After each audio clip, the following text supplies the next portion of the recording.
Hello, moms and dads all over the world. Welcome back to Nurse Onyi Teaches. My name is Onyi, and today I am going to do my very best to explain a concept that a lot of women have reached out to me about. But before I get into today's video, if you have not done so already, please hit the subscribe button and don't forget to turn on your notification bell so that you are made aware of every time I upload a video.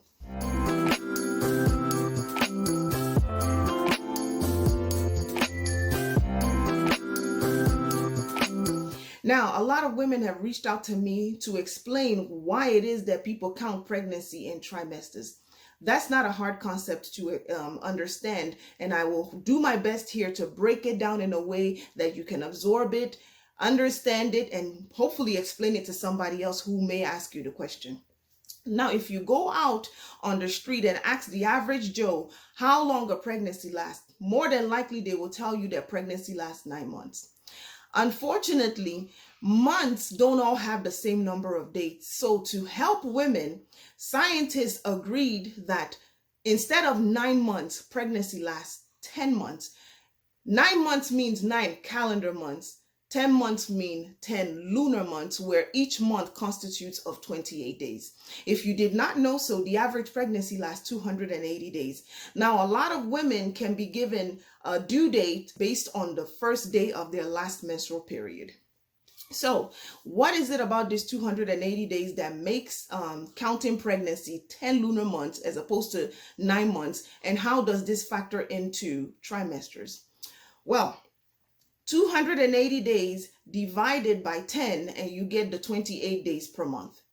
You take the same 280 days and you divide it by 7 and you end up with 40 weeks. This is why women are told that the typical pregnancy, and typical is used here very loosely, that the typical pregnancy is supposed to last at least 40 weeks. Now, you will see some women say, oh, my pregnancy can go up to 42 weeks. Absolutely correct. Pregnancy can go up to 2 weeks. Pregnancy can also fall below the 40-week mark and still be considered term at 38 weeks.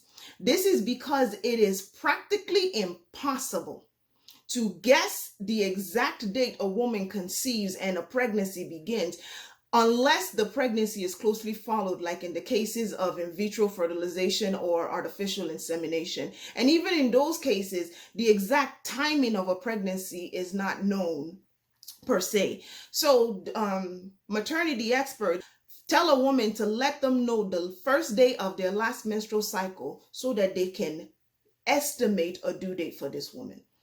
Now, if you take those 280 days and you divide it by 7 days, you end up with 40 weeks, correct?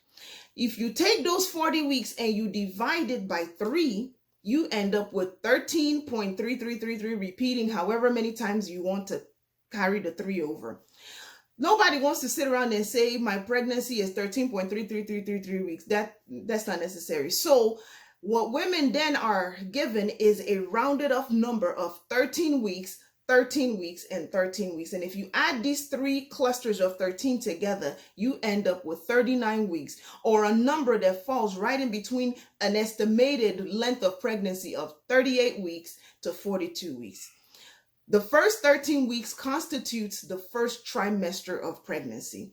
You asking why 13 weeks? Why not 12? Because 12 weeks equals 3 months, and pregnancy is 9 months long. But if you keep in mind that pregnancy is supposed to be 10 lunar months, you know that it does not work with breaking it down in 12s. You have to do it in 13.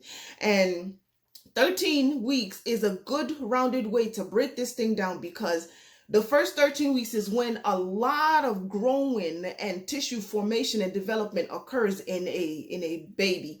At this stage, it would be known from a zygote to an embryo, and then it transitions from embryo to fetus, and from fetus, it gets born and you have a full baby. I address them all as babies because whether you are in the potential stage or whether you are already born, life is valuable. So the first 13 weeks constitutes the first trimester of pregnancy. Now, from 13 weeks and 1 day to the end of week 26, that constitutes the second trimester of pregnancy.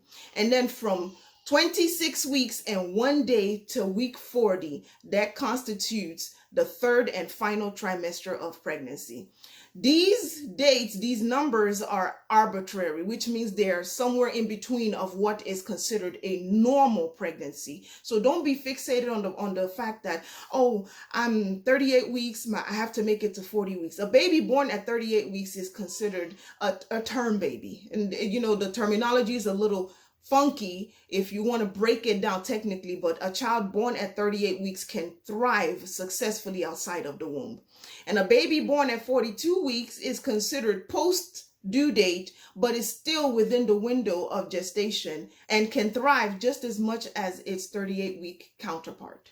Now, the longer a woman stays pregnant, the more development her baby goes through, because the womb environment is the most favorable place for a baby to accomplish a lot of its prenatal growth. But as you transition towards the end of your third trimester, the body begins to prepare to give birth and the placenta begins to age. So that's why when the closer you get towards the 42, 41 week mark, the more that your doctor will watch you and monitor to make sure that you and baby are okay. I hope that this explanation has offered some type of clarity to you all.